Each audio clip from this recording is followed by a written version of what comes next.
Yeah, we're up, Mike. Let's go. All right. Thanks for joining us, everybody, for episode 123 of Decentralized Revolution, a Mises Caucus podcast. We have our guest coming on here in a bit, Dr. Bob Murphy, Senior Fellow at the Mises Institute, author of Choice and Understanding Money Mechanics. But with us, as always, is our co-host, Aaron Harris and Brandy. What's going on? Hey, Hello. we're high energy tonight, Mike. Yeah, you guys are very high energy. I'm feeling, you know what? I'm feeling good because my wife just got hired for a new job, and she's going to be the manager of a medical marijuana dispensary here in Pennsylvania. So with her getting that job and me doing the Bitcoin job now, our house is fueled by weed and Bitcoin, and I feel like that's pretty libertarian cool. Like That is. You're gonna living your principles. You're definitely getting audited very soon. Yeah, so I'm working with a tax company to nullify that. Yeah. But Yes. before we bring our guests on, got to do the plugs. And, obviously, takehumanaction.com, sign up to our newsletter, get updates about what we're doing, what's going on in the party, what our calls to action are. We are moving into candidate season. Our candidate director, Amy Lepore, is hard at work dealing with city council candidates, mayor candidates, school board candidates all over the country. Got some really good things going on. Tennessee and Colorado in particular are doing great work. Got some big victories there, big victories in Maryland. And we want to expand on that. But the other thing that's going on is Defend the Guard. So if you go to defendtheguard.us/phone bank, they are asking for people to help them phone bank for Defend the Guard efforts around the country. If you're not familiar, Defend the Guard is a bill that would prevent the state government from sending the National Guard overseas without an explicit declaration of war from the Congress. And this is the way it ought to be. People don't realize how often National Guard is sent overseas all the time. And the powers that be, the military-industrial complex, tries to fight this at every opportunity, but there has been some headway on this. There has been committee appointments, successful committee votes, votes in the House. And this is an effort that really just started in the past couple years. So it's really gaining ground fast. And we want to help be there at the ground level and getting it through and getting the first effort done. So defendtheguard.us/phone bank. Doesn't matter where in the country you are. They will show you how, if you are in Arkansas, you can help an effort in Arizona. It doesn't stop you. So defendtheguard.us/phone bank and takehumanaction.com. All right. With that, I'm going to bring up our guest. We got with us Dr. Bob Murphy of the Mises Institute. What's going on? Hey guys, glad to be here. Thanks for coming. Yeah, it's you're my favorite libertarian. Even like Scott Horton is 1A for me, and I've gotten to be friends with Scott over the last few years and helped them edit some stuff. But even without only meeting you briefly once, you're still my favorite. So I'm very honored to have you on. And Bob is like the smartest guy of all the podcasts I listen to. Bob is definitely the most intelligent. So, well, it's a I toss-up appreciate between that. Bob and Joe Exotic, for sure. I know. I was going to ask you, Aaron, which other ones do you listen to, just so I can understand the compliment. Well, I guess I listen to Jordan Peterson's some. I listen to all the sort of standard libertarian ones. I like the No Agenda podcast too, which is pretty good. And as far as writing, and every time I hear you speak, it's you've got it down, and you've been doing it for a long time. You're about my age, but you've accomplished so much in the libertarian world. So you got at it pretty young, right? Yeah. Well, thank you for all that. And yeah, I mean, I started writing, I guess, when did I go public with it? I started writing for LouRockwell.com when I was in grad school. So that was 1999, something like that. Okay. Right. And I really like how a lot of people know you kind of in the pop culture, kind of for all the Krugman stuff. And, that's why, being someone who is a good critic of the prevailing wisdom of what we hear, what normal Americans hear in the media about the economy is kind of a nice niche for you. And that's kind of one thing that kind of the first question I wanted to ask is, And I sometimes, when I talk to my wife, she's not very political, and she's like, well, when I talk about the economy and I say what's going on and why, and she's like, well, if all the other economists are saying the opposite, like, it sounds right, but how come more people don't know this? If the Austrian approach is the correct one, why is it such a minority in academia and in the culture? So maybe start off by giving us your take on that. Why are we economic Gnostics? Yeah. So great question. And I agree. Like I could appreciate that, like somebody who isn't hip deep in the stuff or whatever. Just on the surface, it does seem odd that, okay, you're telling me all these economists at Harvard and MIT and that are on the Federal Reserve and Nobel Prize winners, they're all totally wrong. And you Austrians have this unique knowledge that's been around since 1949. Give me a break. It does sound implausible. I guess what I could say besides just appealing to the actual economic arguments and say, look at what they're saying. That's this guy Krugman says if only we had a fake alien invasion, the economy would be fixed. I mean, just, you don't need a PhD, that's kind of nutty.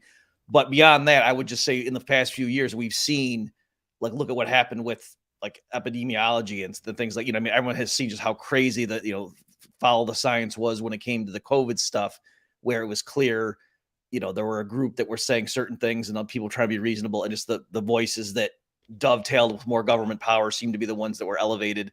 So you see that dynamic here that, the economists that get picked, for these powerful positions and that make it to the top in academia are the ones who say the way to have a healthy economy is for the government to get more regulatory power and the printing press.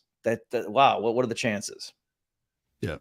And so just a little bit, how did, before Keynes, what was the economics profession like? And then explain kind of what a revolution that was when his sort of approach became prominent, because it does kind of really fit right into, the government wants to do these things. And, here's this, esteemed economist with this new award-winning theory that, just so happens to endorse everything that we've been wanting to do and have been trying to gradually get in for the last 150 years. Now we have academia has finally come around. So do I have that right? That Keynes kind of justified kind of what was already kind of happening politically? Yeah. I mean, so the way I would put it is, the economics profession tended to be what we would say more free market oriented back in the 1920s, let's say, than it is now. And then, as you all know, like in the 1930s, it was the worldwide Great Depression, which was, the worst worldwide calamity in peacetime that the world had ever seen. And it wasn't ending. And so it seemed like traditional orthodox economics had failed. And if you want to do a follow-up in a second, I can explain to you why I don't think that was right, but that was the perception. And then, yes, Keynes comes along in 1936 was his big book. So he was known. It wasn't like nobody knew who he was until 1936. He was a well-known economist by that point. But yeah, 1936 was his general theory. And even the title, like rhetorically, what he did was very clever. So he was doing a play like sort of on general relativity, like in physics. Yep. So there, the idea was, Einstein wasn't saying, everything Isaac Newton said is totally wrong, throw out the window. Instead, he was saying, Newton described a special case when, objects aren't going near the speed of light. And then Newtonian mechanics kind of works. But in general, it's actually was called special relativity. But the idea was, Einstein was giving the framework that was true in general, and then Newton was just a special case. So Keynes was saying to the economics profession, all of classical economics, by which he meant more than just Adam Smith, but like all you free market people. Mm-hmm. He said, it's not that you guys are totally wrong. You were describing an economy that's at full employment. And there, all of your truisms, like if the government spends more, then that means private business has to spend less and blah, blah, blah.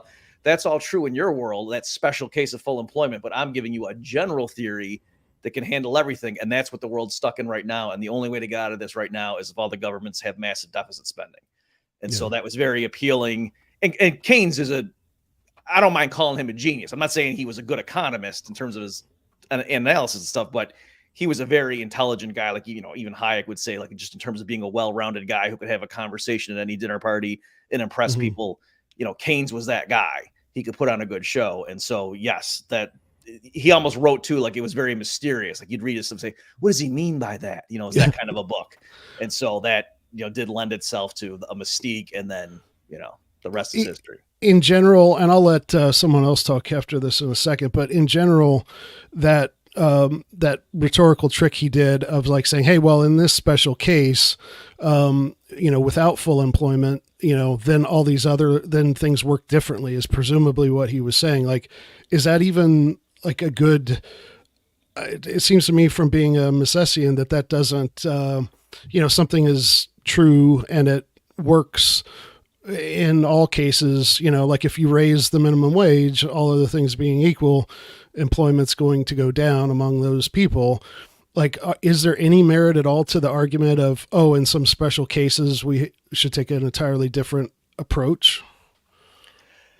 I mean, in terms of you're saying in the abstract, in terms of all scientific inquiry, is it possible? Well, yeah, like in the case of physics, so he was pointing to a real world case where with physics, with Newtonian mechanics versus the broader Einsteinian vision. With economics, even there, I mean, let me be as fair as possible. So not confuse your listeners and viewers. Obviously, I am not a Keynesian. I think it's totally wrong through and through. But yeah, you could imagine. So for example, there's in terms of like trade-offs. So yes, if you were originally at full employment and then the government subsidizes whatever, the building of a sports stadium, and then says, look at all the jobs we created and blah, blah, blah. Clearly you would just say, yeah, but that came at the expense, those jobs would have been somewhere else. So you expanded, the construction area in that one city where you built the stadium, and then there were jobs destroyed elsewhere. And that has to be true if you were at full employment before and after the government program. But if you started out at 20% unemployment and the government spends a bunch of money to build a stadium, then it's not as obvious that, the jobs you're creating there necessarily came at the expense of something else, right? Because it did look like, no, the private sector's broken. There's people sitting at home watching Oprah. Well, back then they would have been, listening to Flash Gordon on the radio or something. And, to get 100,000 people employed planting trees or something doesn't mean there's 100,000 fewer people making nylon stockings. Like those people were unemployed. So you could see, like, in principle, why somebody like Krugman or Keynes back in the day would have thought, it's not a tautology. You guys, stop just using your reasoning from the case of full employment. But even having said all that, to try to be fair, and still I would say no, once you understand why there was 20% unemployment, then it doesn't follow letting the government waste money on political programs is a good idea. Like, solve the root problem of why there was unemployment. And it's not because the free market failed. Yeah. Go ahead, Mike. So what I wanted to talk to you about was, we as Austrians, we read the literature, we get up on the general ideas, the business cycle, praxeology, the Fed, inflation, money, all this stuff. But I'm actually, and I listen to you a lot. I listen to Tom a lot. I listen to Peter Schiff a lot. I'm interested in kind of like applied Austrian theory. You know what I mean? And what exactly should Austrians be looking at in the economy in order to make their analysis, or what would you say are maybe the three most important indicators in the economy that Austrians should be interested in? Because there's all this stuff, there's the CPI, there's the yield curve, there's the Laffer curve, there's the monetary flow, M1, M2, M3, there's jobs reports, there's the stock indexes, yada, yada, yada, and it never ends. How should Austrians look at this? Dare I say ordinally, like what are the most important of these that Austrians should look at, and how does it kind of all come together?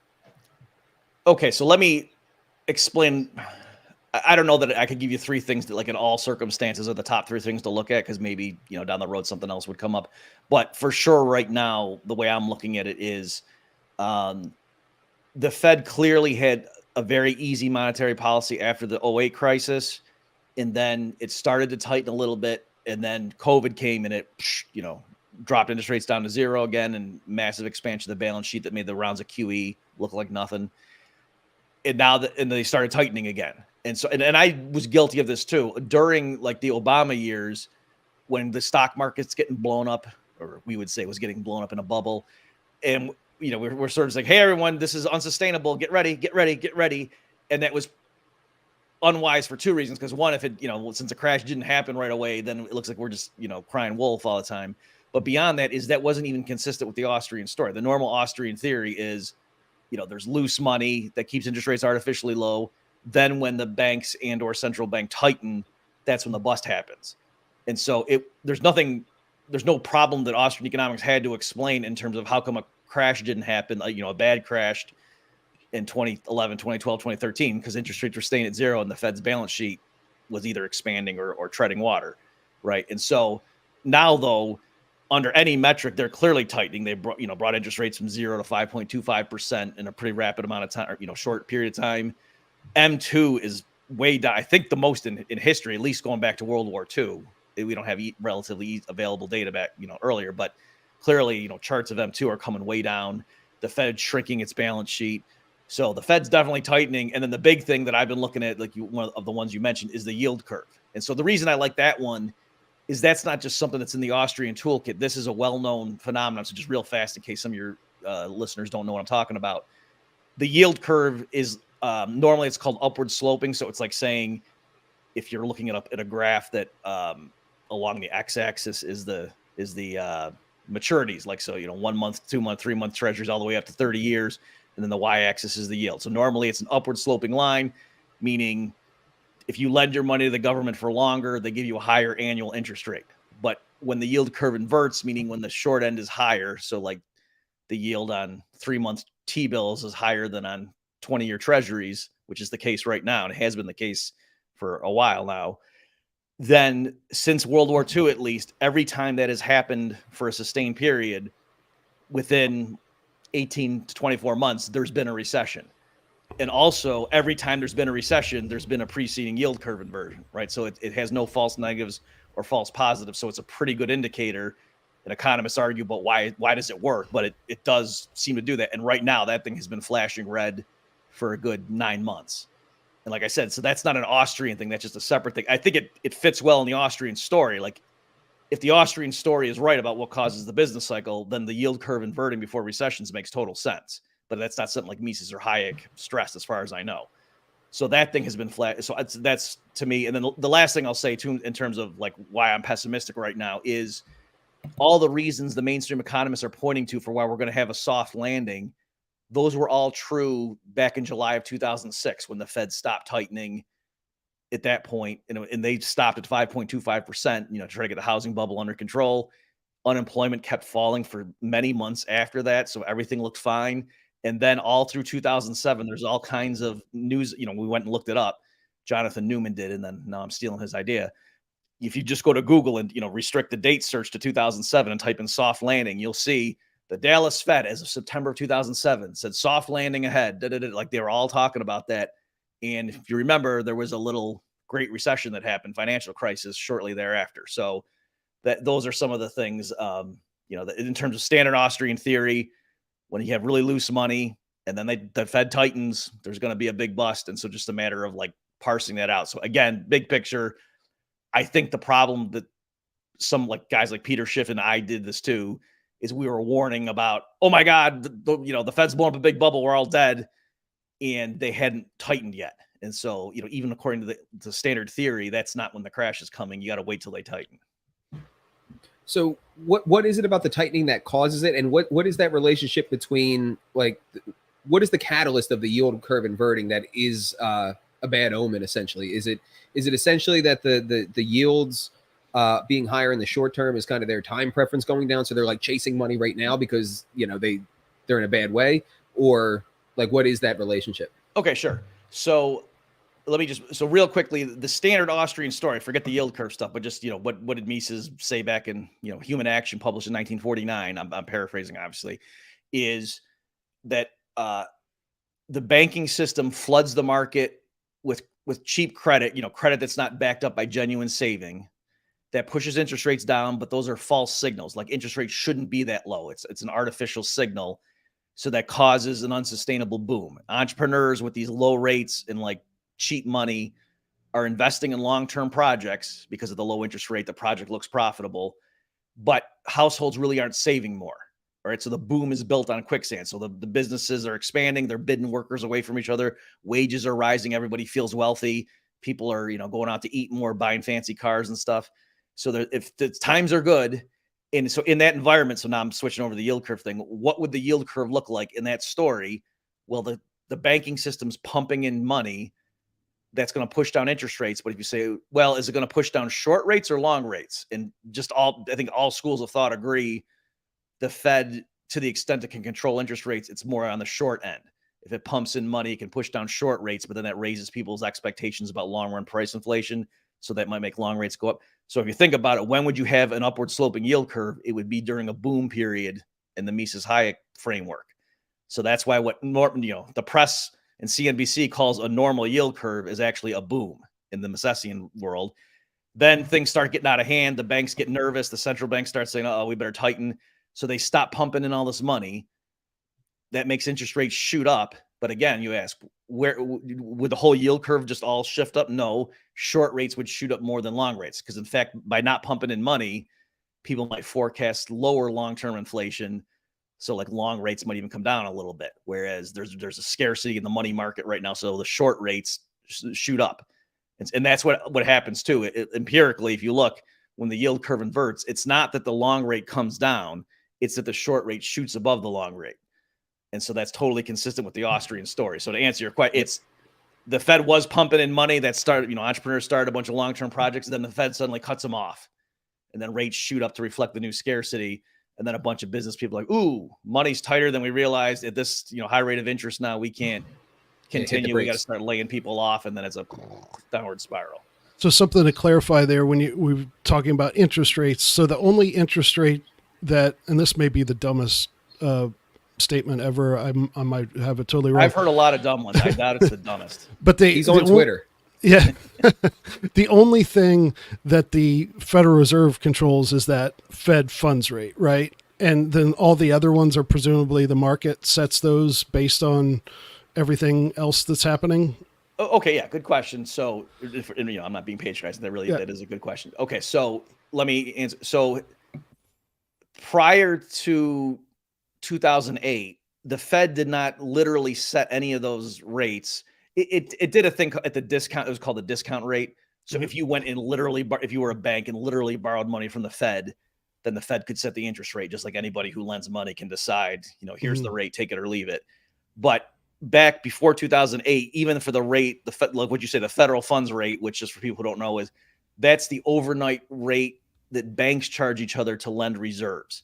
Right. So the money that the banks themselves have, like with their checking account with the Fed, they can lend those to each other and they charge an interest rate. And it's like an overnight loan. And that the interest rate annualized for those is what the Fed funds rate is, or the federal funds rate is. And that's what the Fed has been targeting for a while, going back to Greenspan's era, at least. Okay. So before 2008, the way the Fed would control that was just by buying and selling assets and sucking reserves into or out of the system. So the Fed wasn't even directly controlling that. What I was getting at though was when the Fed, let's say if they want to quote drop interest rates, and so they buy a bunch of assets that pumps reserves into the financial system, like so the act of the Fed buying assets creates money electronically and pumps in the system. That pushes down all kinds of interest rates, but the shorter term ones get pushed down more. Okay. Now what's complicated though is since 2008, the Fed did this separate thing where now they literally pay interest to the bankers for leaving their money parked at the Fed. So that was a new policy introduced in October of 2008. So they now have really strict control over the federal funds rate, because at the very least they can set a floor. The Fed can just say, if you keep your money with us, we'll pay you, 5.25%. Okay. So if you're a bank, you would be stupid to lend out for less than that because you can get a guaranteed return from the Fed. So they have a tighter control doing it that way. So yeah, they're in a sense more literally directly setting the federal funds rate now compared to before, but even before, but they're all kind of market rates, if you get what I'm saying. Like it's not a price control regime. It's just the Fed can kind of say, hey, if we're paying you 5.25%, you would be stupid to lend to somebody else at 4%. Right. And so what are what do you see with the yield curve inverted? Like what do you see the Fed trying to do, now? Like what have they declared a policy, or are they likely to change what they're doing soon? What do you see happening there? They're saying they're going to drop rates next year. Okay. Yeah. Yes. It's what's weird is, even though, like I said, I could understand if it was just like, 8 Austrians over in the corner, it's like, oh, the world's going to end. And people, yeah, you guys have been saying that since Nixon closed the gold window, get out of here. I would get, I might disagree with them, but I would understand if he was like, yeah, whatever. But the fact that the yield curve has been inverted like this, and like I said, all the things people are pointing to, they're running like the mainstream financial discourse on Twitter has now changed to there's not going to be a recession. Look at these fear mongers who a year ago were warning about a recession. What idiots. Let's do a post game show to see why they were so wrong. As if like we're out of the woods. That's what's weird to me. So in terms of the standard timing, I think, if you looked at when the yield curve inverts and then when the recessions kick in, it's not even due until like late 23 or, first half of 2024. So if we get to be, fall of 2024 and the economy seems like it's fine, then I could see people saying it looks like the yield curve was wrong this time. But right now, it's not like it's, past due or something. Like it's all still, it shouldn't even kick in, even if it just follows the standard pattern. So the answer your question, Aaron, the Fed, they officially, their staffers, as of the July, press conference, Powell said our staffers no longer forecast a recession.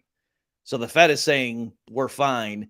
They're probably not going to hike more. Like, in other words, they're saying we think we've got inflation under control, by which they mean consumer price inflation. And so we don't think we're going to hike anymore. And so, Michael, you were saying they're now saying they might even drop it in 2024. Yeah, they're saying they expect to do rate cuts next year, and that's very curious to me because, it actually ties into a question that I had, which is, what is the relationship between the federal funds rate and the Fed's claim that to be attacking inflation? Because that's always that's always their answer as to why they're doing rate hikes is to fight inflation. But the thing that really concerns me is that consumer prices are still way above 2%, and when you go back to the stagflation of the 70s, and Paul Volcker let the interest rate hit I think 21%, the amount of debt to GDP and just debt overall that we have now compared to the 70s is night and day. And it seems to me that with consumer credit hitting over $1 trillion recently, that even the historically modest interest rates that we have right now, we're being trained to think that they're high because of, like you said, the super easy policy of the past 15, 20 years. Right. But it seems that we can't even sustain these historically modest rates. And they might have to kind of backpedal to cut rates, and then that's just going to drive the inflation further. But anyway, going back, what is that relationship between the federal funds rate and the so-called war on inflation? Okay, so, and this may be news to some of your listeners, because I know we've been so trained that every time the government claims rosy numbers, like you go and look and they're lying, or or they're giving a half truth or something. So, but price inflation, measured by the standard stuff, and yes, there's bias in those figures and whatever. We can get into that if you want.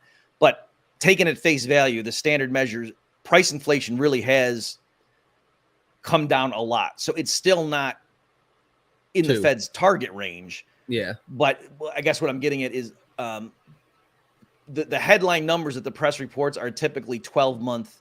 Like they look at what the price level was 12 months ago to now, and they're reporting that. So it's a little bit misleading because actually prices haven't gone up that much in the last 5 months. Let's say they've gone up a little bit, but not that much. The reason that the headline numbers are still so big is because there was a huge surge, like in the first 7 months going backwards, if you get what I'm saying. And so that made the year-over-year figures really big. And then now they just keep tacking down because we're kind of treading water for the last 5 or 6 months, if you get what I'm saying. So also like M2, a measure of the money supply, is it's really coming down. It's not just that the rate of increase is slow. Like it's dropping, which is very rare. Like I said, it's, if you look at the data set, that's the only time it's done that going back to World War II. So I think that's the sense in which the Fed is saying, okay, even though the measurements coming in month after month right now are still technically not exactly in our preferred range, they're coming down. And so why don't we just wait and see if they kind of come down, with the momentum or whatever, metaphor they want to use. I think that's what they're thinking of. So, yeah. Gotcha. And what I meant though is like, what is it about raising the federal funds rate that brings down inflation? Oh, okay. So I'll do it like from their point of view, and then from the Austrians. So from their point of view, which is still kind of a Keynesian, like they're all Keynesians, right? Of different flavors. They just have different nuances and stuff. But they all subscribe basically to a theory that, oh, what causes inflation is too much spending. The economy is overheating when too many people are trying to spend. And so the higher interest rates are, other things equal, that tamps down spending, right? That if interest rates are higher, then businesses don't want to borrow and invest as much. Consumers, the higher interest rates, like you're not going to put something on your credit card, or you might save a higher fraction of your income because now you're getting paid more. You know what I mean? Like if the bank CD is 5% rather than 1%, you might save a higher fraction of your income. So for various reasons, the higher interest rates are, other things equal, spending you might think would be lower, like spending on consumer goods would be lower. And so I think that's the mechanism they think. What I think is a better explanation is if the way they're if the way they're boosting the interest rate is by the Fed selling off its assets or letting them mature and sucking money out of the system, which is what has been happening, then there's fewer dollars out there. So that's why, other things equal, you would expect prices to, at least price appreciation to slow down. Yeah, because at least in my experience, that those rates are not being passed on to consumers at the bank. I just opened up a money market the other day, and they were very happy to tell me that it was a 0.4% interest rate that I would be getting on that. I'm like, what? Okay, well, I mean, there's so I can't speak to but if you look around, like the credit unions and stuff, if you do like a saving account or so, I mean, you can get decent things if you're willing to lock your money up. I'll put it that way. So yeah, maybe like that on a regular checking account, but if you're willing to put your money into a thing where they kind of have it for 12 months, you actually might be able to get 4 or 5% depending on what you do. Yeah. Whereas you couldn't do that in 2010. Like that was just no way. So when I became a libertarian, it took me a few years to like really get into the, what central banking was and all that. I was still kind of a Milton Friedman guy for a while. So as someone who's kind of a new ish libertarian, Brandy, like what, you have questions for Bob on this whole central banking thing? Well, one thing I was wondering is just, do you think that they're trying to kick the can down the road, like to the next, see what happens within the next election cycle type of thing? Or like what policies or what would they be able to do that, so that like, maybe a recession is going to happen, but they're hoping that it doesn't happen right now, and they're kind of like kicking it as far as they can. Is that what's going on? Okay, so I don't think so, because I think what happened was, I think they may have wanted to do that, but they didn't have a choice, right? So the thing that was weird, and ex post, I can sit there and give you guys reasons why this happened, but I didn't see it coming. Like it took me some, so I'm just going to be honest with you. I thought there was going to be more serious price inflation in the US in like 2012 through 2015, right? When they were doing all that QE, when the Obama administration was doing all kinds of stuff that would make you think that supply would get limited. You know what I mean? They were doing very anti-growth policies, coupled with all the boatloads of money that Bernanke was pouring in. I thought it was a no-brainer that you were going to see unusually high rises in CPI, and that didn't happen. All right. So I think the Fed was, under Bernanke, was able to just keep pumping in money, and Obama can get reelected, and and everything's great, And so for the Biden economy, I think nobody in the establishment likes Trump. So I think if it were coming up to, it looks like it's going to be Trump versus Biden, or whoever the Democrats end up picking, that I don't think it's implausible to think the central bankers would have wanted the Democrat to win just because Trump's such a wild card that, they don't trust that guy or whatever. But I think the Fed just could not sit there and let inflation rip, it got up to like 9%, which has not happened in the US since, the late 70s, early 80s. Right. So this was really getting out of hand. And I think that they had to do something, if for no other reason than for PR. Like in other words, if they let people start thinking that 7-8% inflation was normal, then everyone builds that into their expectations, and then it's really hard to wean that out of the system.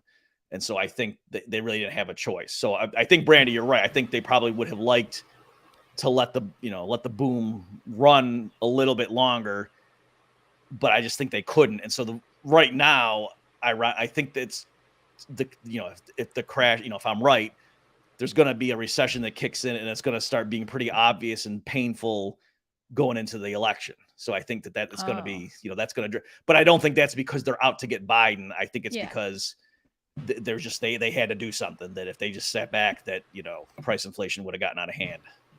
So you don't think there's anything they could do to set that back because depending on what happens, like I feel like if the economy is really struggling, like you say, next year, wouldn't that mean that people will probably vote differently, vote towards the people that are actually preaching more economically sound policies, I should say?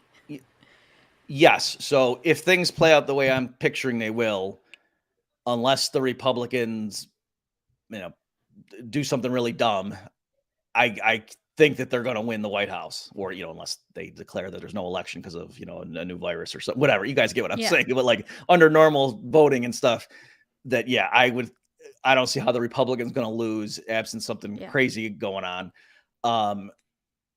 And I mean, you're right. I think what's going to happen, kind of like in line with what Michael's saying. I mean, and this is the typical pattern, right? I'm not saying anything unusual. Typically, what would happen like this is, so the yield curve inverts and then it goes back to regular and then the recession kicks in. So why does it go back to regular is because the short rates get pulled down. So I think what happens historically, and that I see no reason it'd be different this cycle, they pump in money, short rates are low, the yield curve's upward sloping, then things start overheating, to use their metaphor. They stop pumping in so much money, interest rates in the short end shoot up, the yield curve inverts, and then things start slowing down, and then the Fed realizes that, they start cutting rates, they start pumping in more money because it looks like we hit the brakes too hard, but you still end up going into a recession, right? So I think like it's like turning an ocean liner or whatever metaphor you want to use, that once the economy starts going into a recession, you can't just turn it on a dime. Because the other thing too with all this stuff is, keep in mind, guys, like back the last the 08 crisis, that recession officially started in December of 2007. In other words, if you go to the government's website and look at the chart or the timing of when they say business cycles, peaked and trough and all that, they say that recession, what we call the Great Recession, started in December 2007. If you go look at the minutes of the Federal Reserve meeting of that month, they're all fairly optimistic. And Janet Yellen, who was not the chair at the time, she was just like on the board of governors, she was a little bit pessimistic. Like, I think we're in trouble. Like the recession was already begun and they didn't even know it. So just kind of showing like, the economy is a complex system. There's lots of lags in the data. And even if you're in a recession, you don't know it for a few months. Right. So anyway, all that's to say, Brandy, I think what they're going to do is, yes, things start to look like, unemployment starts going up and, business investment and certain leading indicators start turning maybe by Christmas. And, Christmas sales aren't what we expected. Maybe the Fed will start getting nervous and cutting rates. But I think, it'll just be, a bad recession kicks in. Because also it's not magic, right? Like in the Austrian view, it's not just that there's like a money spigot and they just, hey, it's free money. Oh, there's not. Oh, here's money again. Now go spend. Like that's like a sort of simplistic Keynesian view. In the Austrians, there's a lot of like real investment. There's, physical factories and machinery and 18-wheelers bringing resources around and, long-term 7-year projects. So if you set up a boom and then that starts to crash, you can't just flip everything on a dime just by lowering interest rates. Like a lot of, even if a business, if they're laying off workers and stuff, even if interest rates come down, they might just say, no, this is an unviable project. I got to wipe my balance sheet up. I'm already seeing layoffs happening. I work in e-commerce and a lot of companies are laying people off, or companies are just going out of business already. Like it's already happening. Yep. Big corporations too. Yeah. I mean, it's wild. Like a lot of people are getting laid off. And so, but you're saying we're not even in the recession yet, right? So it would get significantly worse. Right. Yeah. So, I mean, again, in recession, like it's not like, I mean, it's just a rule of thumb or something, for them to say recession or not, but right. And also too, this labor market is weird. I don't know if you guys, beyond just, in the media term, like just anecdotally, I know a lot of teenagers who are trying to get hired all through the period when all the restaurants had up signs saying, hey, please be kind, we don't have any workers. And I knew industrious, 18-year-olds going to try to get work. And they're like, no, we're not hiring. So something was weird, this whole time. So I don't, and even though the unemployment rate is like at historically low levels in certain sectors, it's not like everybody has, oh yeah, my job security is so awesome right now. Like I think everybody's really worried and just knows this is a weird economy. So I think you're right that the labor market is screwy, and even though like pro-Biden economists are saying about how great everything is, I think by November everyone's going to be like, oh yeah, of course this is a rough economy. It's those Republicans' fault because they wanted to cut taxes for the wealthy or something. They'll come up with some excuse. On that anecdote, I feel like there's a lot of older people, maybe even retirees, who are getting simplistic jobs. You know what I mean? To that would normally go to younger people like that are doing that just to stay afloat.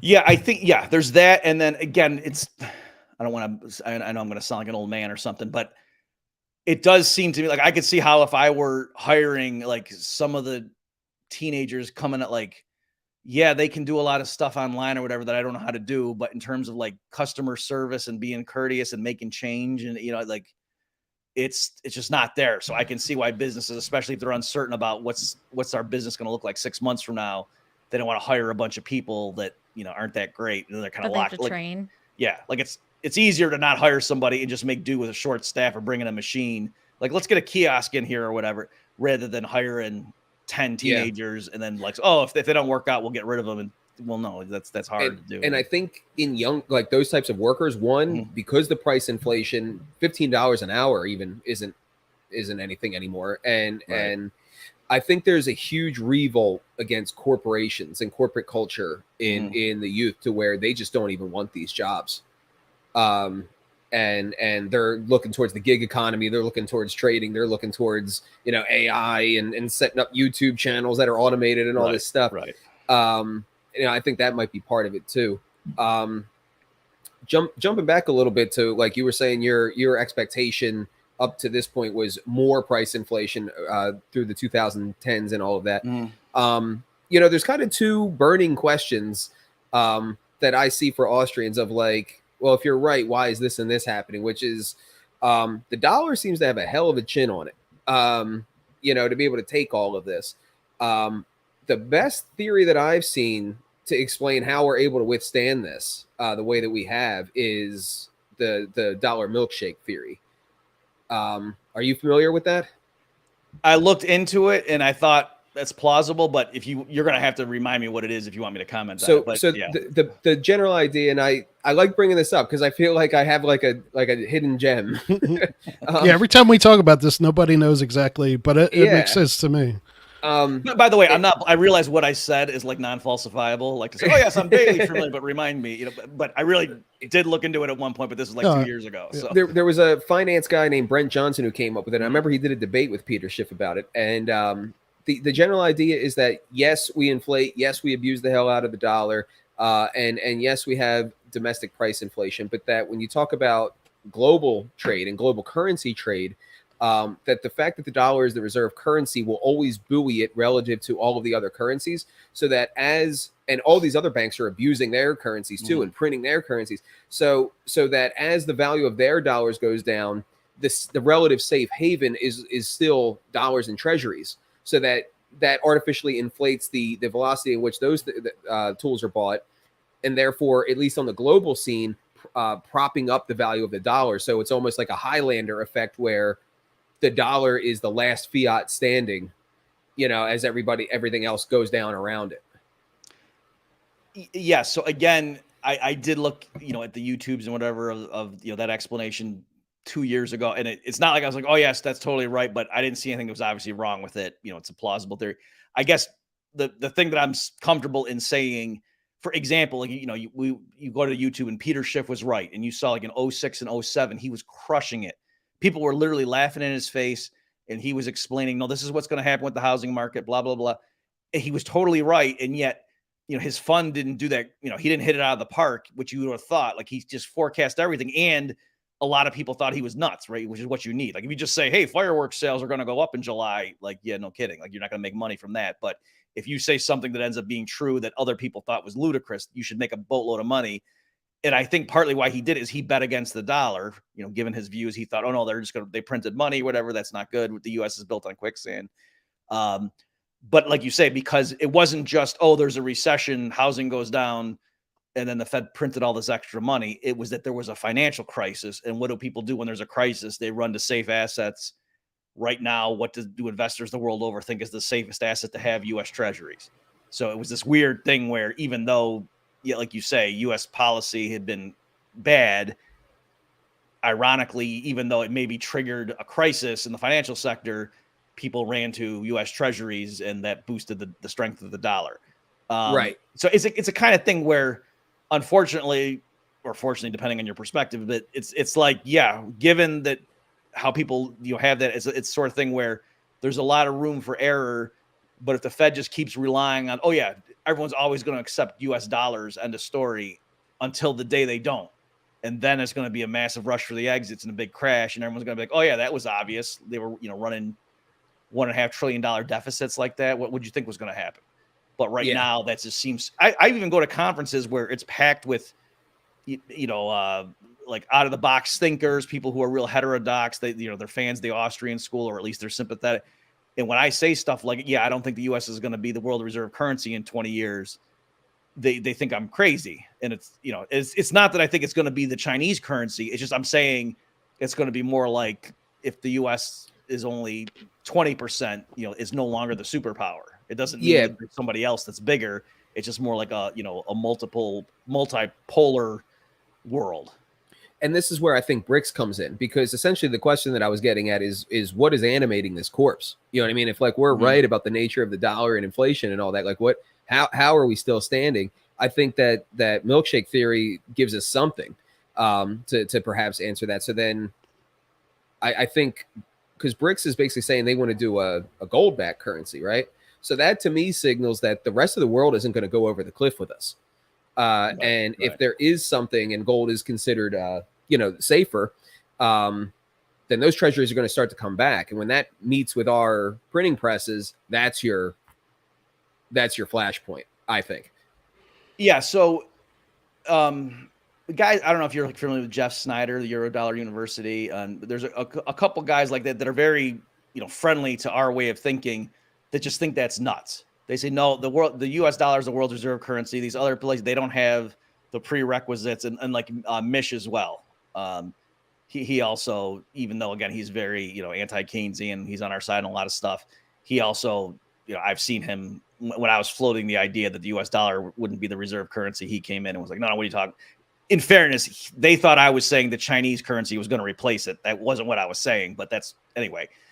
And so, right, the idea is they're just saying, what's the competitor? It's the best game in town. So like you're saying, Michael, I think, right, if some group of countries issued something that was backed up by gold and investors believed in the redemption mechanism, right, like it would have to be plausible. It couldn't just be them saying, oh, trust us. Like they'd have to show their reserves, maybe put on the blockchain or something, or if you really wanted to get fancy with it. That I think that thing could displace the dollar. But yeah, they would have to do something like that and then really stick to it. So I think what would happen is they would launch something like that. There'd be some tepid interest in it. Maybe the countries that really hate the U.S. in terms of foreign policy might go out of their way to subsidize that, just to thumb their nose at the U.S. or to get out of the fact that because that's the thing right now is I think a lot of countries forget ideology. They can just see how much leverage the U.S. has just by being able to shut down people's bank accounts. Foreign countries that they want to spank. They don't have to drop bombs on them. They can just say, you're not allowed to use the international banking system. We'll turn off your access to the SWIFT system. And that kind of shuts them out of a lot of international trade. So I think that's partly a lot of them are just building up. It'd be like if your electricity kept going out, so you got a generator. You know what I mean? Like that sort of a thing. I think that's why a lot of them are realizing we just can't be reliant on the dollar like this, because if Washington goes against us for some reason, then we're screwed. So I think that's going to happen, but it'll take a while for that to catch on. I think it'll be like a secondary thing for a lot of, but to finish the train, I think once there's like a major crisis, and if they stick to it, if they really don't drop their gold backing, and then investors are like, oh no, these guys are serious, then I think you might see a pretty big shift. But it would probably take like a public demonstration that this really is a viable alternative. What do you think of the CBDC? Like in that whole thing, do you think what's your opinions on that? Okay, sure. So I am very much against a central bank digital currency. Like I think that would just be like the culmination of all the centralization and ability to just track people and like talk about control. If they don't like you, they don't even have to have a trial or anything, right? They don't even have to quote violate your rights. They could just turn off your access to your money. and just say, oh, we're sequestering this account pending a further investigation. You're free to, go about. We're not arresting you. We're not charging you with a crime, but you just don't have access to this account.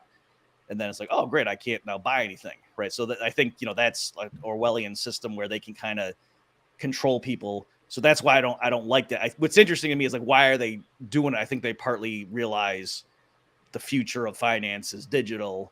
And so they're trying to, get with the program and do that. So one thing I will say is, for people who don't know, this guy, George Gammon, he does the Rebel Capitalist. He's always got the End the Fed cap on in his podcasts. His theory is we're making a mistake if we think that it's going to be Fed coin, like that it's going to be this newfangled thing that they launch with the blockchain. He's saying, no, I think the Fed's just going to gradually like sort of subsume regular people's checking accounts. Yeah. So that instead of you banking with Bank of America, you bank directly with the Fed, and that is a CBDC, whether they call it Fed coin or just call it US dollars. So I don't know whether that's going to happen, but that is an interesting thing he pointed out. I think an indicator of that is what they tried to do with the Trump checks.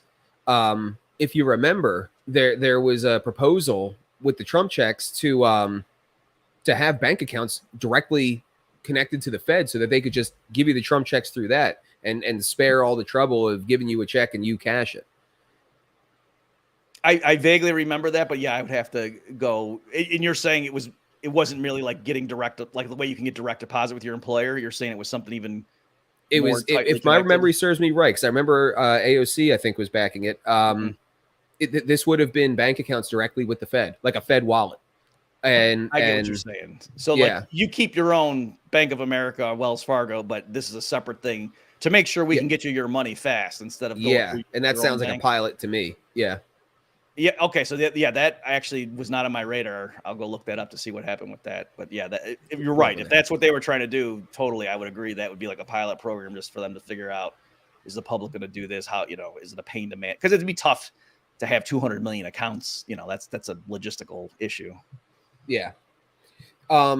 I want to jump back, and then we have a couple questions in the chat before we get to secession and stuff like that. But jumping back to kind of steelman the skeptic, like you were saying, there's people who are super skeptical of the dollar not being the reserve currency, and maybe BRICS, and there's people who are super skeptical of that.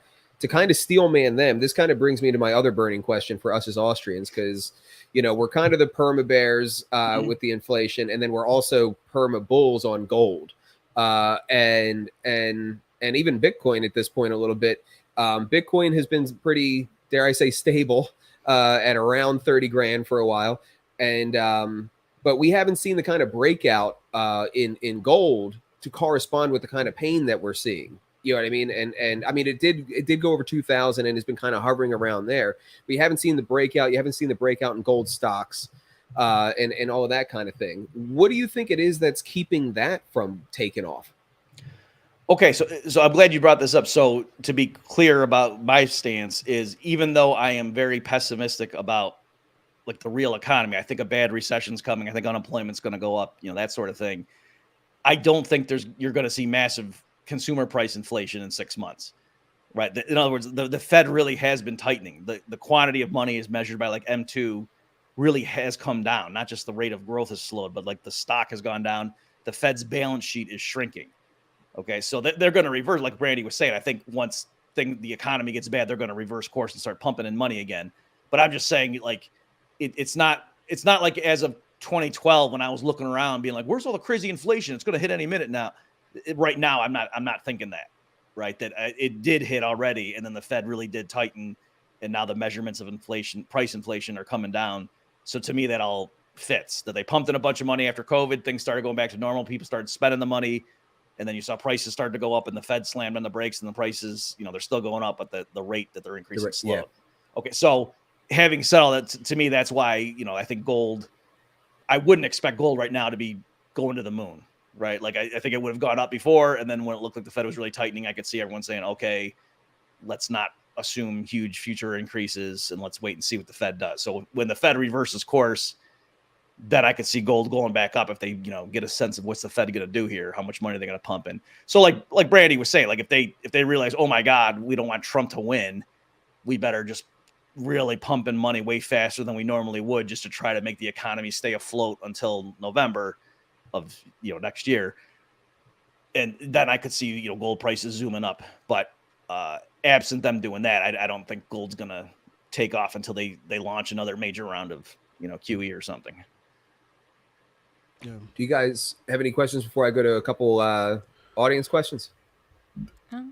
No, yeah. Let's not. Did we do that one that Liam? We brought it up, but we didn't get into it. It was a good one. Okay. I was going to pull that back up, actually. Yeah. So Liam hosts some of our one-on-one interview segments here on Decentralized Revolution. He also works with the Defend the Guard stuff, so that's your reminder to get involved with Defend the Guard. But go ahead and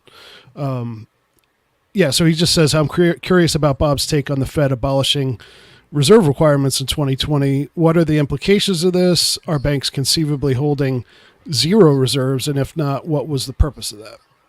Okay, so what bank reserves are in this context, it means like literal currency that the banks have in their vaults, or money they have on deposit with the Fed. So it's like Bank of America has a checking account with the Federal Reserve, and so those legally are reserves. Those are like legal tender, right? So a $100 bill in the bank's vault legally is the same thing as them having $100 on deposit with the Fed.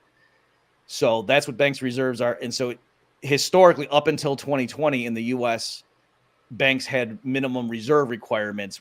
I'm rounding. Loosely speaking, it would be like if the customers of a bank had $10 million in their checking account balances, then the bank would have to have roughly 10% or like $1 million in reserves. Again, either cash in their vaults or on deposit with the Fed. And that the idea was that you need to have some reserves. So like if a bunch of people show up and want to take their money out, they're going to the ATM, they're writing checks, the bank has enough in there to meet those requests. So obviously if everybody shows up on the same day to take out their money, the bank fails. That's a bank run. They don't have 100% reserves. They can't honor everybody's checking accounts. But the idea is keep 10% reserve, just for normal operations to be safe. After 2008, when the QE started and the Fed started just buying tons of assets, mortgage-backed securities and treasuries, pumping the system full of reserves, the banks were still worried about lending, because the housing boom and bust had just happened, the financial crisis, all that stuff. So banks were very reluctant to make new loans. They were just being very careful. They raised their standards in terms of who they would lend to. At the same time, the Fed pumped in all that money. So reserves actually went way above even the requirements, right? So banks were holding more reserves than they legally needed to. And so for a long time, the law, saying you need to have a minimum reserves wasn't binding. In other words, the banks were holding way more than the law said you had to. And then in 2020, when COVID first hit, it was funny. They did it. So the Fed had an emergency meeting on a Sunday. It was in March, right when everything really started getting serious in the U.S. And so the Fed had an emergency meeting on a Sunday. And if you looked at the minutes of that meeting, I think it was like you had to go to a footnote, and then there was another link to something else that spelled it out. Like they really buried it. But they announced, oh, by the way, effective whatever in April or May or something of 2020, we're no longer having reserve requirements. All right, meaning banks, you just hold whatever you want. Like we're not insisting on a minimum. Okay, so that's the backdrop to what Liam's question is. So he's asking, why did they do that, and does that mean right now banks don't have reserves? So I haven't checked the latest numbers, but for a while it was still the case. They got rid of that requirement when nobody needed it anyway, right? In other words, the banks all held way more than that bare minimum. So by them getting rid of the requirement that you have at least, it didn't change anything right when they took that rule away. And I think it's still the case that the banks, have not lent out to the point at which that rule would be binding. So I think, I'm not certain.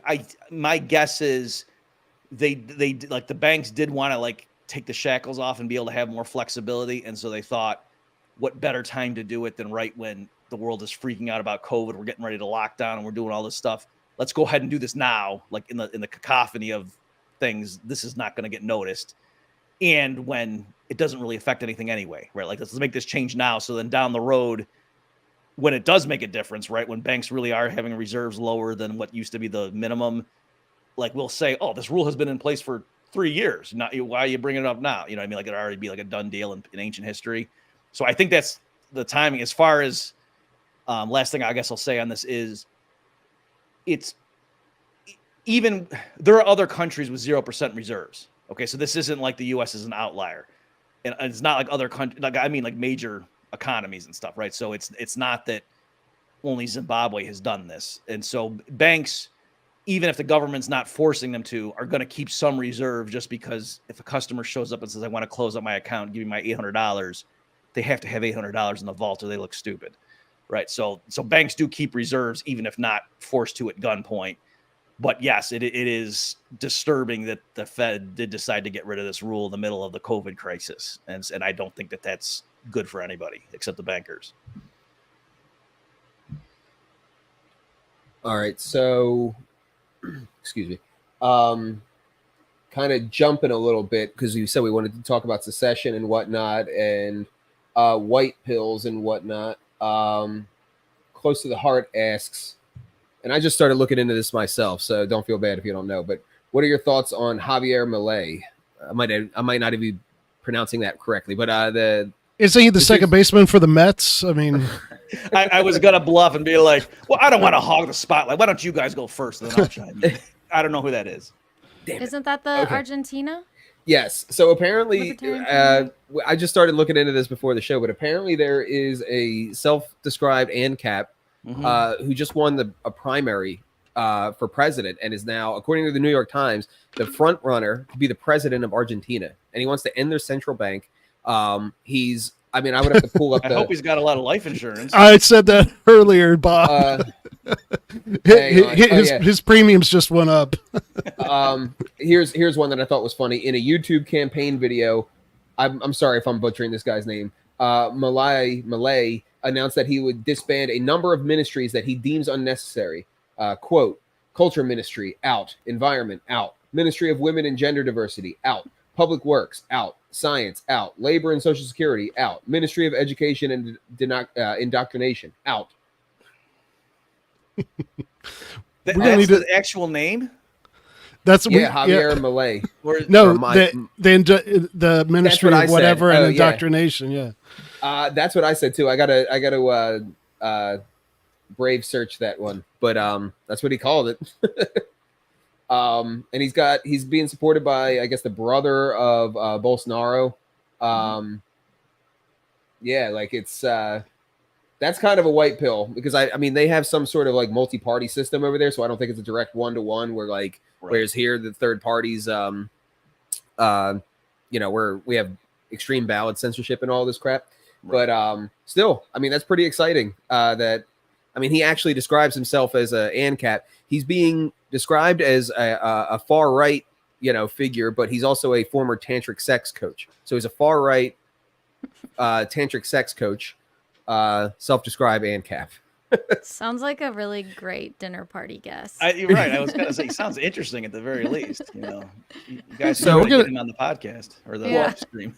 I guess I'll inject my own question since we're all kind of unfamiliar with this guy. Let's hypothetically say that a Libertarian Party candidate for president. Let's hypothetically say that they had more access to a wider audience than any LP candidate ever, perhaps through Joe Rogan and Tim Pool and all of these podcasters. What would ANCAP Bob Murphy say is probably the most important thing that they should be getting out? What should the message be? Yeah.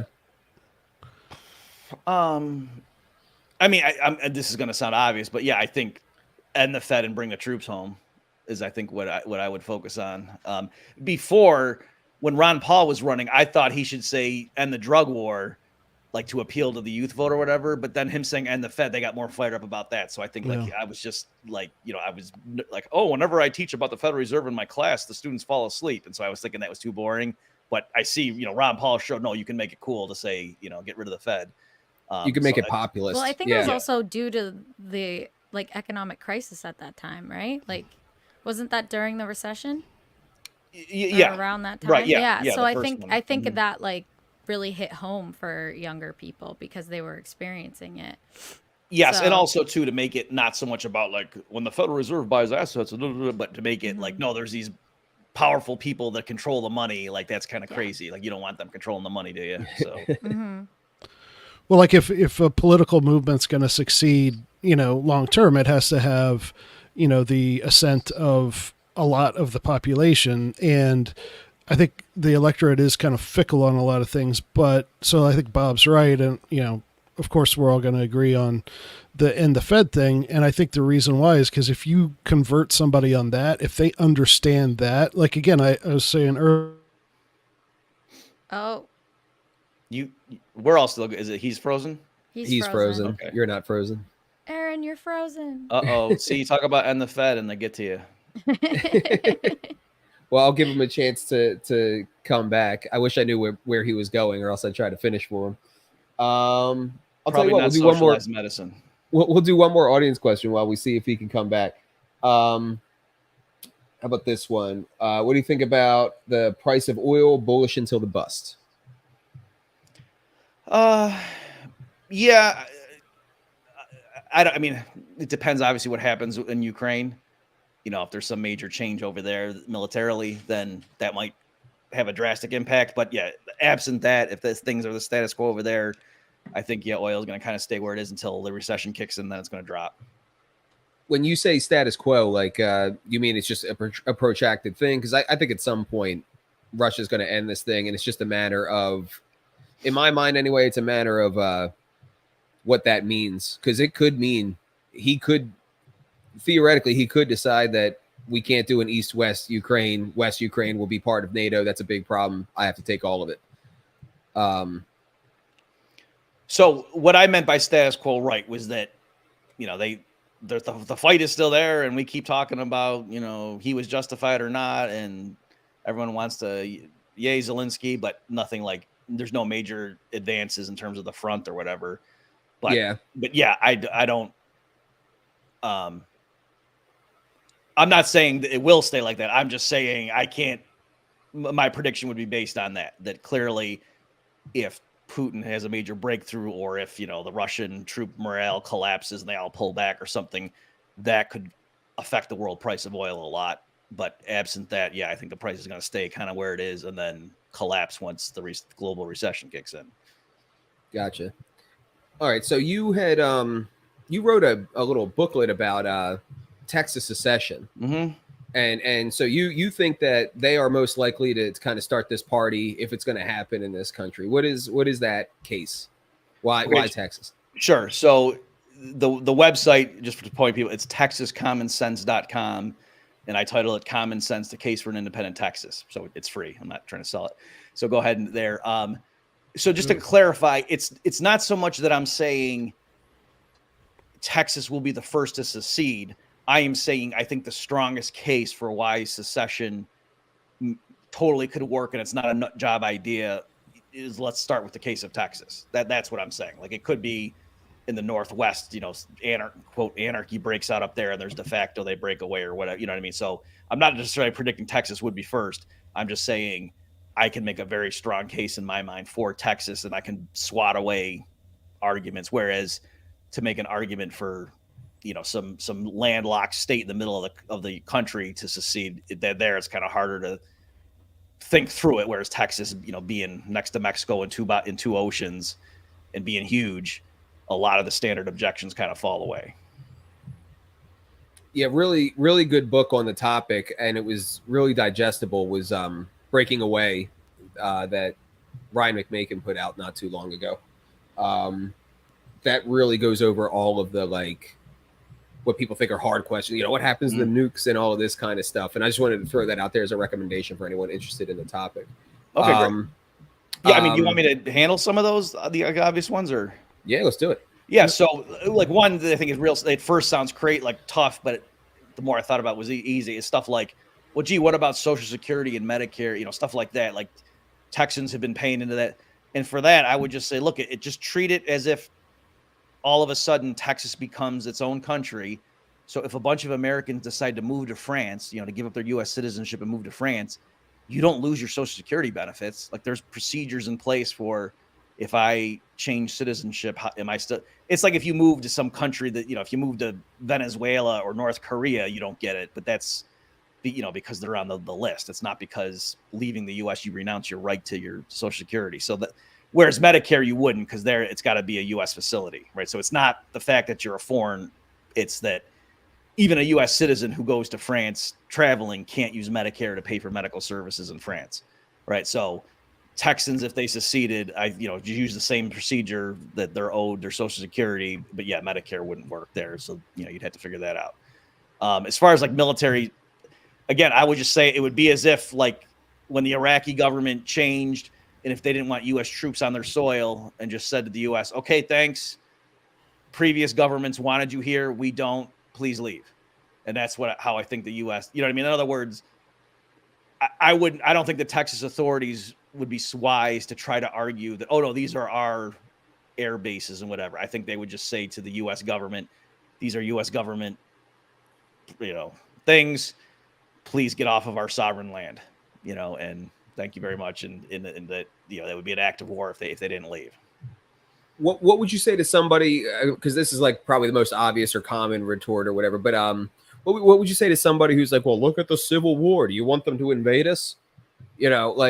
What's the practical answer for that? Because I think the kind of more principle-based answer is that, like, if you're in a relationship with somebody and the only reason you're in it is they'll kill you right. if you get out, that's probably a reason to get out. Yeah. I use the exact same argument in the book to say, if you were talking to some woman and you're like, geez, that guy, the boyfriend's a jerk. And she's like, yeah, but if I left, I think he'd kill me. Now, maybe she doesn't tell him I'm leaving the next day. Like if she's serious, maybe you gotta be, but certainly, so I guess I'm with him forever. It's like, no, let me think, how do I get away from him and protect myself? So likewise, if you're telling me, no, I don't think Texas secession is a good idea because I think they would drop nukes on Dallas and Austin. Okay, fair enough. But if you think that, clearly you don't want to be a part of this system anymore, right? Like, let's think through, how do we get out of it? Maybe how do we make it so our kids can be out of it, right? It's not, I guess we just stay Americans forever because otherwise they'll melt us. Like that's crazy. Whereas people say it like flippantly, like a lot of like National Review types will say it flippantly, like, okay, well, say that to an F-15. It's like, are you out of your mind? Like that's you're holding up the free, self-determination. And, the U.S. government stands for freedom around the world. But if Texans want to leave, we melt them. That's crazy to me. Yeah. Sorry, I got the thunderstorm knocked me out here. So if I'm about to say something interesting, it'll probably bump me out again. But like one of the things, as someone who is, 100% pro secession on down to the individual, one of the sort of the practical things that I see is just in the country today. He flirted with saying something interesting. No, Aaron, we'll have to try. We will have to try again. I'll go a little inside baseball and say that there are certain people who used to call themselves libertarians and have ceded that linguistic territory to us and now call themselves liberals. I love that. But they love to bring up Mises. All right. I will. Aaron, you obviously are in some type of emergency. You should write it out and just hold it up. I'm so sorry. But basically, so I think the right, I could conceive of people on the right being okay with certain states seceding, but there's an element on the left, which are kind of like the Jacobins and France, in the French Revolution. It's like the people on the left, the hardcore, like they don't want me to be able to, not send my kids to a government school and have certain beliefs. Like I think there would be a lot of conflict over the left not wanting to live and let live on that. And I don't know if there's an answer for that, but I think that's something that would play out. And as someone who lives here in Tennessee, like I could see people in, New York and California be like, what do you mean? You can't leave. It's ironic that, 50 years ago, liberals would have been, more peaceful and more live and let live on things. But now I think it's like completely the opposite. So I think you're right. And I do think that that would be the impetus of certain people not wanting it to happen, to say, oh no, but they would outlaw abortion or something. We can't tolerate, having this neighbor to the south. And so, yeah, I guess what I would say in that case is we would need to start a campaign. And I even started doing this myself, like periodically on Twitter, I would just say, hey, hypothetically speaking, suppose 65 in a referendum with a big turnout, suppose 65-30 or something, Texans voted that, yes, we want to secede, would you be okay, even if you think it was a bad idea, though, would you be willing to let them do that? Or would you think the U.S. government should send in tanks? And just to get people like to do it hypothetically when it doesn't seem real, right? Just to get them on record to say, well, sure, if they were that stupid to go ahead and renounce the blessings of being part of our grand union, let them go, little ingrates.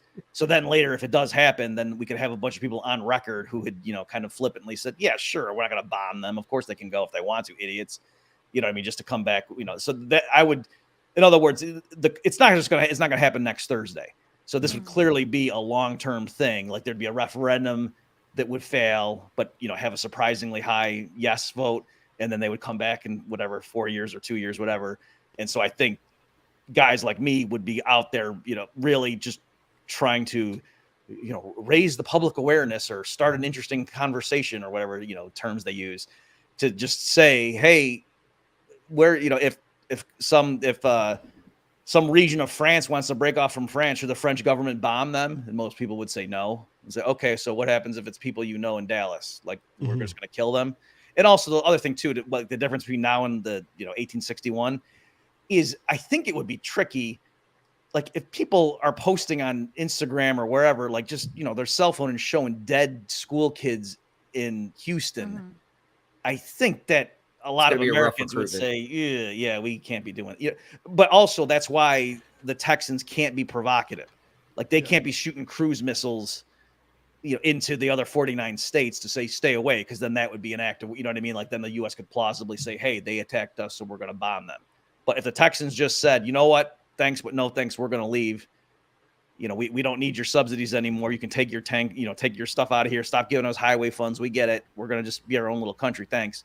And then the U.S. just started killing a bunch of children. I think that would be tough to sell.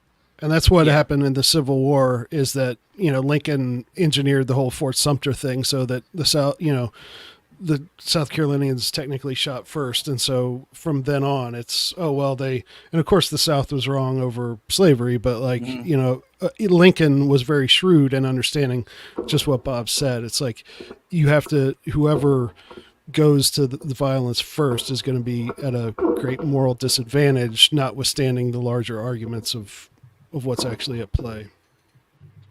Well, and what about the Texans that live in Texas that wouldn't want to succeed, like the refugees, like the people that are on the people that are on the left, Democrats, whatever, that aren't happy in the political.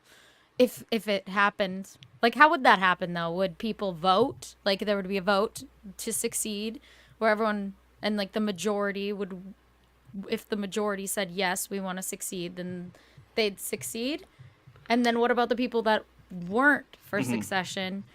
Do they just like say, okay, well, like either stay or get the fuck out type of thing? Right. No, it's a good question. So yeah, in the pamphlet, again, folks, if you go to texascommonsense.com, I try to handle a bunch of this. So one thing is if people are, like lawful good in terms of their alignment or whatever, strictly speaking, when Texas joined the Union in their constitution that was accepted by the federal authorities at the time, there is a clause that says, I don't remember the exact wording, but they reserve the right to say if the people of Texas, change their mind, they can pull back out, right? So even legally speaking, according to the letter of the law and everything, they do have the right to leave the Union. And so what I said, Brandy, in the pamphlet was that it would have to be overwhelming, like so a referendum, and I said it would have to be at least 2-1, meaning that clearly if it was like a 51-49, that wouldn't be big enough. Like it's got to be at least 66% to 33 to show that no, overwhelmingly Texans voted to do this, just to make sure there's no doubt about election, hanky panky or something, that clearly the will of the people has been shown. And then I said in the new, so suppose they do leave, and then the new Texas regime would have to totally respect the rights of the people who voted against it. Like they couldn't have them be second-class citizens or something to punish them, because then that would give for one thing, it's not fair. Like I think it would be unethical to do that, but also that would give a pretext to Washington to do something, to say, oh no, you guys are free to be your own country, but you can't abuse the rights of U.S. citizens who are now living in this, foreign land. So just like if U.S. citizens went into Canada, I would think the Canadian government, shouldn't rob them at gunpoint on the highway or something. Likewise, the Texas Republic should treat fairly people who want to maintain their U.S. citizenship and now are foreigners working in the Republic of Texas. Okay. So they would still have, have those, and they, I would think that they could even possibly work out some kind of dual citizenship. Like all of this Right. could be negotiated. And that's the thing. So like today, so I've never voted for a president who, the person I voted for has never won. Right. So like theoretically, okay, I don't, and I think the U.S. government is completely illegitimate, but I still live here, and so people live under regimes they don't agree with all the time. Right. So if there wasn't persecution and we're going to take all your stuff and kick you out and do an apartheid system, then it would basically be kind of how it is now when their side loses an election. Like there are people here in Tennessee who are like, oh, I'm leaving because of Roe versus Wade and abortion's now effectively illegal here. So like people would basically just deal with it. And the people who really, really believed it and who were really upset, they would leave, but a lot of people who just griped about it. I mean, again, as an ANCAP, like, hey, they have the right to be upset, but like life goes on. I think there's modern day American like corollaries to this. Like if you're a conservative in Philadelphia, you might as well be a refugee. You know what I mean? Well, like I live in Boston. All right. Yeah. So so what do you do? No, exactly. I mean, I put up with it. But if it got during COVID, I considered leaving. Obviously, I feel like it would just depend on how much they actually cared, right? And this was another people could start like little. Like this is the other thing I was thinking could happen is if I don't know what percentage of people in Texas are like very against like this idea or like the political structure in Texas, but like if there is, I don't know, a small percentage of people that wanted to start like, I don't know, some like terrorist type of thing, like against the Texas government, like I feel like I could see like almost like Antifa, like something like that arising. No? Well, I do think I don't remember if it was Tim himself or one of his. When I was on Tim Pool's show, we talked about this, and somebody brought up and said, "Okay, let's suppose Bob, you're right, and it does happen." Well, Texas is pretty heterogeneous. There's like pockets, like Austin is pretty progressive for Texas. You know what I mean? And like, so it wouldn't it just be Texas itself then would splinter? Like once the precedent was set that hey, we can kind of split off and be part of our own system that we prefer. Wouldn't Texas not be cohesive, and wouldn't it also? So I mean, I can't speak. I mean, maybe it would, maybe it wouldn't. I don't know. Like, part of the reason I picked Texas is, there's if Texans go to Europe to visit, and somebody over there says, "Hey, where are you from?" They will say Texas. They don't say the U.S. You know what I mean? Whereas like I don't say, "Oh, I'm from Massachusetts." That doesn't even occur to me. I say I'm American or I'm from the U.S. So I think there is like Texans. When they learn history in school, they learn about Texas state history. Yeah.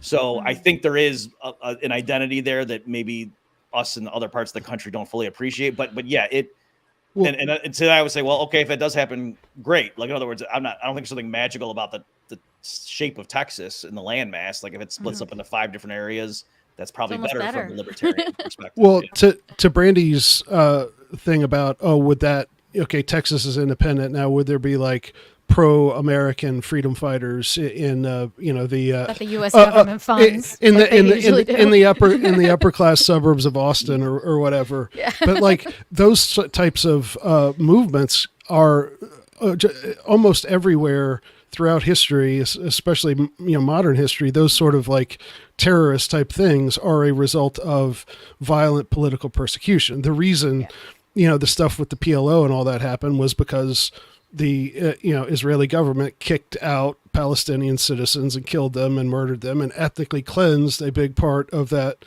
region and pushed them out, and some of them stayed. And because of that brutal repression, not justified, I'm a pacifist, but like it wasn't justified, but that's the cause. Like if it were negotiated and payments were, okay, we're going to take your land, but we're going to pay you out or whatever, it still wouldn't have been right, but it would have been highly unlikely to engender that much of a violent response. And so that's, again, goes back to the key. You got to negotiate it. It has to be as peaceful as possible. And if you do that, you're not going to get that backlash. I'm surprised the just would think- thunderstorm let you say that. Yeah, I know. Well, that just goes to, well, I won't make a joke about the Almighty's views on Palestine, but I think I'm right. I was just gonna say, like, I would just imagine that the U.S. wouldn't make it easy, and just how they would orchestrate something like that. Yeah. What I think potentially, what I think they would do is like the CIA or FBI or somebody would fund some crazy guy, like right wing racist, I hate the Jews, blah blah blah, who's pro Texas secession, to go a Mises Caucus member. Yeah. yeah. Yeah. He's got a whole roster to choose from, right? To go blow up, some federal facility and kill a bunch of kids that were in daycare or something, you know what I mean? And then say, oh, look at these Texas separatists. They're a bunch of nut, you know what I mean? To try to get the rest of the country to be like, oh my God, we can't let these people split off, because then they're going to just start arming up, and, without federal oversight, these crazy right-wing kooks down there are just going to start stockpiling, whatever, Stinger missiles and suitcase nukes, and we can't have that off our. So I think that's the way they would build up public support to start dropping bombs, is to say, these people are nut jobs, and have a lot of false flags and things like that. Yeah, like create psyops, like, yes, for people. Yeah, that's what something along those lines. And then if they did succeed, I do think that eventually they would probably, fund almost like inner terrorist groups to like fight against it. I can't imagine the U.S. letting it go easily. Whether or not they say, like, they're like, okay, yeah, do it. But, like, I just can't imagine that it being an easy thing to happen. I don't think it'd be easy yet, and I'll shut up after this. But, like, if you read Michael Malice's book, The White Pill, which is talking about the fall of the Iron Curtain, and as someone who was, like, alive and watching the news when all that happened, like, if you'd have told me in 1987 that, the Soviet Empire was going to, go away, and we, within a few years, Germany would be reunited and all these countries would be, much more free, it would have been absolutely ludicrous. But like certain things like that, and you're right, Brandy, I think right now it's highly unlikely, but it's highly unlikely until it's not. And then once something happens that flips that over, then people adapt to this new thing in the air and it gets worked out. So we can wrap on this, because this is a concept that I've thought of for a while, and it's a different form of secession that I would argue might be a little bit more feasible, because it plays off of, I don't know if the tension right now in mass, maybe in Texas, but in mass, I don't know if the tension is people being against the concept of the federal government or being against the federal government. Like, they might be against this Republican People in regime, mass that simp Democrat, for the federal government. So, but what I do think is definitely real is the culture clash of the rural and urban divide in pretty much every state. So what would, and I don't know the logistics. I suspect that you would need like a state constitutional convention or something like that to do this. But imagine, so I'll use my state. For all intents and purposes, Pennsylvania did not have an election in the last presidential election. Pittsburgh and Philadelphia had elections, and they are super red, like super dense, super red areas within Pennsylvania, and the rest of it is largely red. But these super blue areas dominated the rest of the states.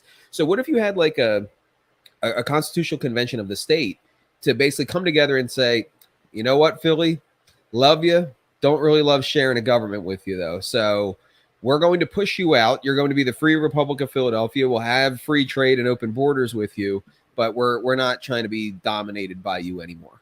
And I think you could probably play off that urban rural divide. I don't know if that's like more. I kind of hold this to be a little bit more feasible, like in actuality. Well, I know that in California, for example, there's a pretty strong movement, to split California, like you're saying, like Northern California is a lot more conservative than, and to do things like that. So, yeah, if you're saying short of seceding from the overall United States, but just having within each state sections breaking off, to me, yeah, that's not going to cause people to freak out as much. And so maybe that's going to happen first. And then people can look at that and say, oh, the world didn't end, so why couldn't a whole state just break off? Right. Exactly. All right. Well, I think we can wrap on that. Appreciate your time, Bob. Where can people find your work? Just if people go to bobmurphyshow.com, that's my podcast, and you can see links to everything else I got going on. So bobmurphyshow.com. Bob's a hilarious Twitter follow. Oh yeah, If you that's aren't already I'm following, at yeah. Bob Murphy Econ is my handle on Twitter. Yeah. Awesome. Yeah, Awesome. I think it's strange that someone as well adjusted as you spends that much time on Twitter, because every time I get on there, it's I say this all the time, but it just depresses me, angers me. Yeah. And so it's somebody like you, Bob, that is able to mix it up and still be the great guy you are, and to, like, you know, really cut the legs out from people from time to time. It's pretty impressive. Well, thank you. Maybe I'm not as well adjusted as you think. Yeah. Awesome. Okay.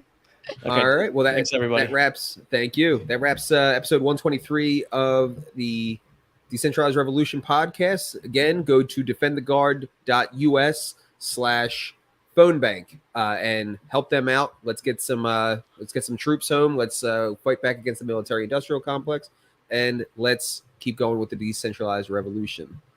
We'll see you guys next week with some of our winning candidates, mayors, city councilors, and let you know what they're doing in their communities, and that this whole thing is not theory. It's actual actuality, and it's budding.